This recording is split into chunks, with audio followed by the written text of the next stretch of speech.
Hello, welcome to another episode of Drinking with Comics. I'm Sean, Mike. and we are still drinking Montucky cold snacks from Montana. Delicious. I still don't understand the Tucky part. Montucky is a nickname for Montana's rural backwoods areas.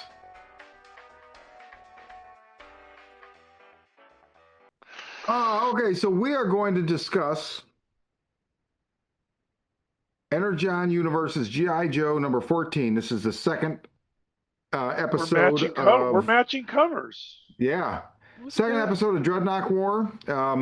As I mentioned at the end of our last episode, where we were also drinking Montucky cold snacks and talking about Deadpool versus Grant Morrison, uh, I had not realized that this title was going bi-weekly for the duration of this series. So you probably knew it as a retailer. I don't do the ordering, so I did not. So you told me, and I was like, oh, okay. I try not to look at the solicitations on books, not because I don't. I kind of like the little bit of the surprise. See, now it's not my job to look at the solicitations. I try not to. I Hmm. mostly tend to look to see what trades are coming out. So it's kind of stuff like this. It's like, oh, there's a Dreadnok War. Cool. I'm not going to look into it because I don't want spoilers. Right. Yeah. What'd you But think of this? yeah, I enjoyed it. I'm really enjoying this. This is giving me that Cobra Commander vibes that we were missing Yep. in the whole series. So this is what I like about the GI Joe series and the Energon universe. The Cobra Commander versus the Dreadnoks. It's such an interesting, fun story. And now you got Duke in the mix. It's kind of makes it even more like thing.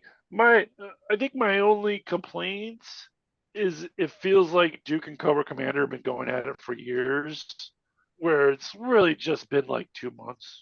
But Yeah. outside of that, it's a good matchup. I'm enjoying the mm, cold snacks, and I'm enjoying the just Dreadnoks in general. I love them. They're my favorite in the GI Joe series. Just old school punk rock looking dudes fighting the world in a post apocalyptic hellscape, I guess. But yeah, it was enjoyable. Action packed, a lot of fun. No notes.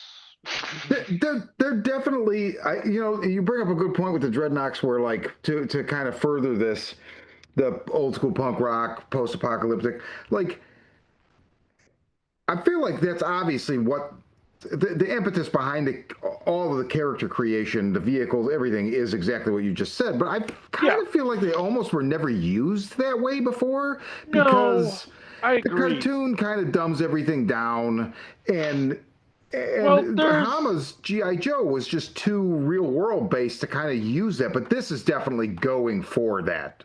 yeah, and then like there's this Hollywood thing where like I wish I could remember the actor's name.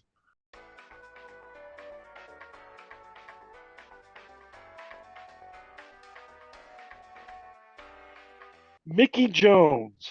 Like he was like the guy on the A team that would like show up as like run the town over, and then he would go off to like Chips and fight the guys in Chips. I think it was even in Battlestar Galactica, like one of the biker guys in one of the bad Battlestar Galactica episodes when they were on Earth. I got his IMDb page here, but he was like, oh, how many? He had 140 roles. I would say Wow. 125 more the guy in the background of the movie. TV. Wow. So he's like, if you're our age and you saw this guy, you just like, oh, it's that guy from Knight Rider in the Right. It's that background guy. of everything. And that's to me is what um, the Dreadnoks in the 80s were. They were generic biker guys in the background of almost everything. Like they should cast Mickey Jones as fucking if he was still alive, he should be a freaking Dreadnok. Well, I mean, and they had a presence in Hama's GI Joe, and he played up like the kind of, the donuts and when I think Yeah. of Larry Hama's GI Joe and I think of the Dreadnoks, I think of Grape I soda and mean, like, donuts. I think of either Chocolate issue donuts. 49 or 50 where they're talking about a poo-poo platter because they're at like a Hawaiian restaurant or something like that. Other than that, it's chocolate donuts and grape soda, and they're there, but they're not really important or whatever. And They were again, the like cartoon just moves too background fast. stooges, and the cartoon was the same way. But the cartoon, they're like the Three Stooges in the background, you know. Yeah, and so this gives them that like Mad Max, you know, feeling, and I like that flavor mixed in with my GI Joe. It's Yeah, it's a very like Sons of Anarchy vibe to it, you know. Like they feel like they're menacing a little bit as opposed to um cartoony. And yeah, that's the other thing I like about it is like, and we talked about this before. It's fun that there's so many fractions in this universe, like in the real world. You know, like yeah. you have the U.S. military, you have robots from outer space, you have the Sons of Anarchy thrown into the mix now too. Like everyone's involved in their own little ways. Yeah, Um, that's why I think we had this conversation last time. This is why I don't want them to join Cobra. Like just keep them separated. keep them separate. Yeah, definitely. Yes. And, well, Um, and so then, so the whole issue is basically just like an action sequence, which is fine. yeah. Not complaining at all. But let's talk about. So I had said to you, the solicitation I saw for this says like in the introduction of like a fan favorite character, and I was like, my money is on Zartan, and you're like, no way, and your money was on. Shipwreck. I had a Hmm. good reason for that. No, it wasn't it originally. Didn't you say Roadblock?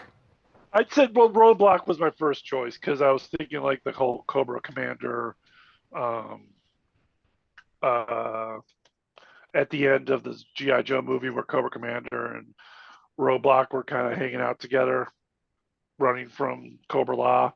I kind of Mm-hmm. got that vibe from it, but then like Got it. Shipwreck kind of hopped in my head because he's kind of like out of all the Joes, I could see Shipwreck being a Dreadnok. You know, Like like before he was a Joe. before he was a Joe, like That's in like interesting. the cartoon, he was kind of like Han Solo, like this roguish dude that just like happened to be in a sailor suit. You know, he was like a military, but he was kind of roguish on his own, and just kind of like he wasn't recruited by GI Joe as much as he just was there. Like everyone's like, we pulled this guy from here, we pulled this guy from here, we pulled the best of the best, and then Shipwreck just showed up. Right. So that's like I could see Shipwreck being the like in hanging out the Dreadnoks and just like, oh, you know what, screw you guys, I'm gonna hang out with Duke. You know, like it seemed to me I could see him popping in that story. And they said fan favorites, so but that leaves the question, where is Zard? Who is Zartan?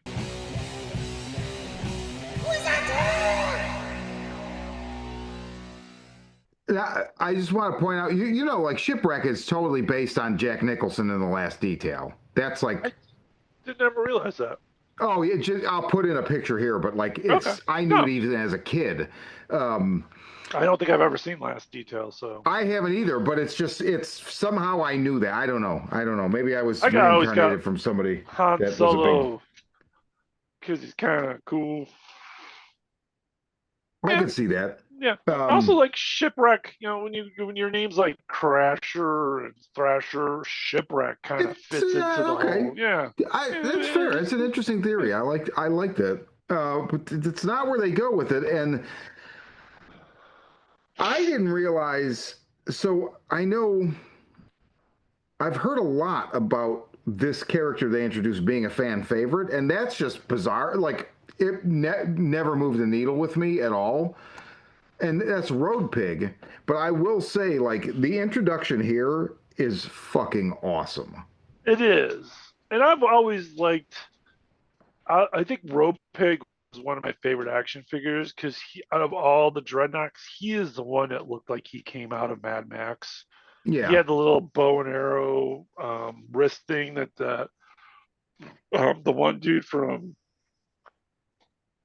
literally Mad Max came from.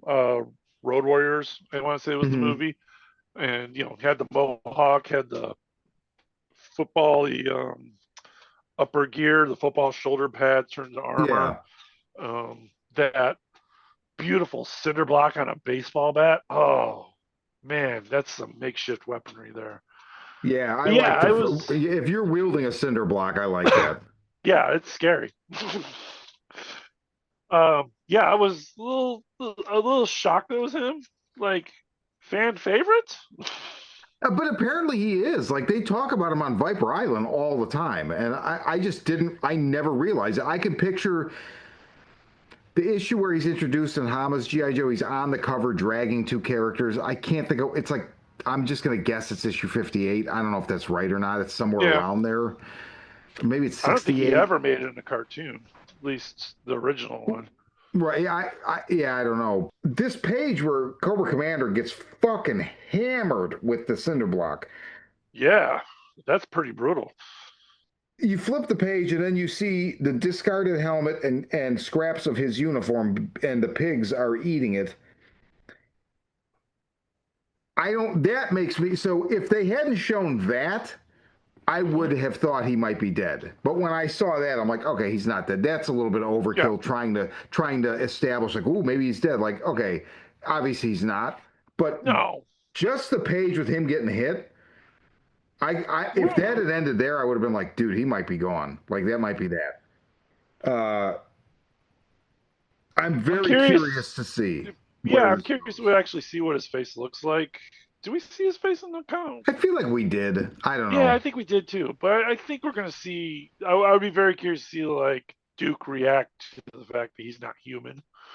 You know, Right. it would be interesting.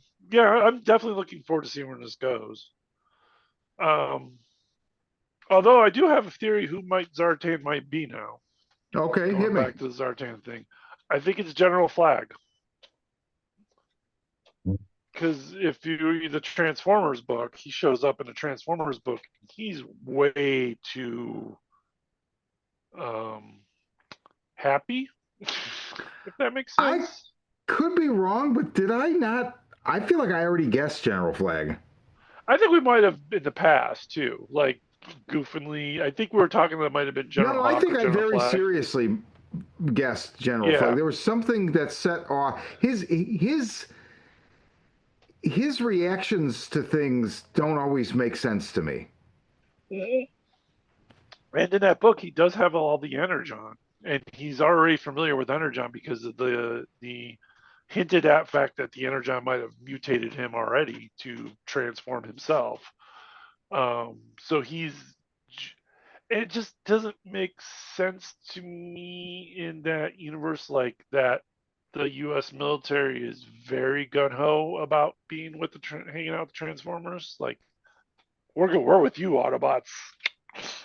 Um, although Miles Mayhem's, I guess we're talking about Transformers now.